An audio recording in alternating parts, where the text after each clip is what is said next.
So embeddable technologies. There are a vast array of different resources that we can utilize that will enhance our website. Just like when we linked Bootstrap to our site, we can link other sites to our site, and then use the technologies that they have already produced. A lot of this stuff we could make ourselves, but it would take a long time. It would also not be standardized. There'd be a lot of we'd have to learn how to do it as well. So it's a really good idea to utilize their resources as opposed to trying to just do it all on our own. There are times where that does make sense if you have a particular brand or a particular look, or you have to worry about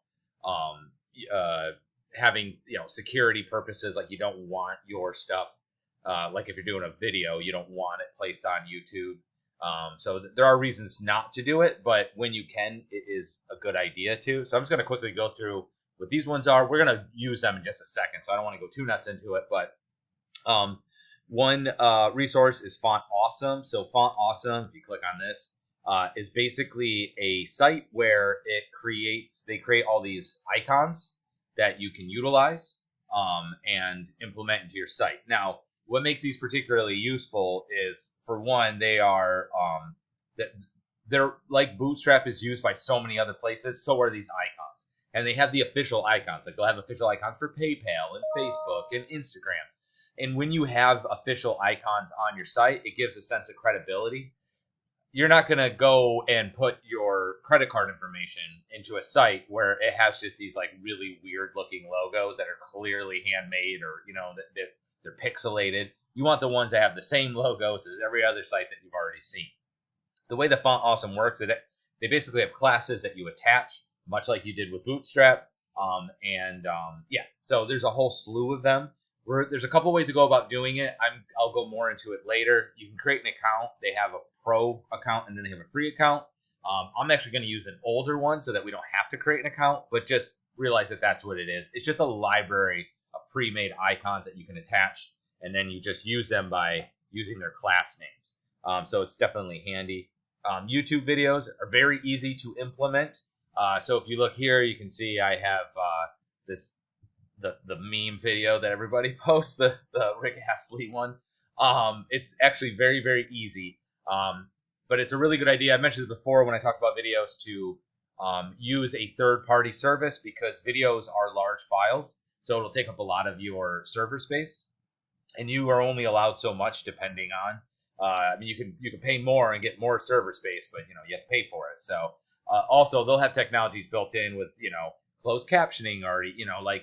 If you do a YouTube video, it'll have closed captioning built in for you. They'll have different controls, like making the video slower and faster. They'll be better at making it stream properly. It won't eat up your bandwidth because it's actually going to be going to their site. So there's a lot of reasons to use a third party. I'm just going to use YouTube because it's pretty simple, but you could really probably do this with most video video hosting sites like Vimeo. But in this case, we're just going to be using YouTube. Like I said, it's super simple. It's not hard at all. We're also going to use Google Maps. So I'm sure you've gone onto websites and they'll have a little thing and it's like, oh, this is where we are. Again, it's actually very simple. You go onto Google Maps and then you can just share it. It'd be harder for you to do it. I mean, you could custom make a map, but to have it be dynamic and interactable would be, well beyond the scope of this course or a single person. So why not use the technology they already have built in? Plus, it'll be connected to their phone and whatever, GPS stuff. We'll also use Google Fonts. There are other ways of implementing typefaces into your website. However, they can be difficult to. There's like legal reasons. So technically, whenever you have typefaces, you're downloading the font, and you're not allowed to distribute fonts unless you own that font.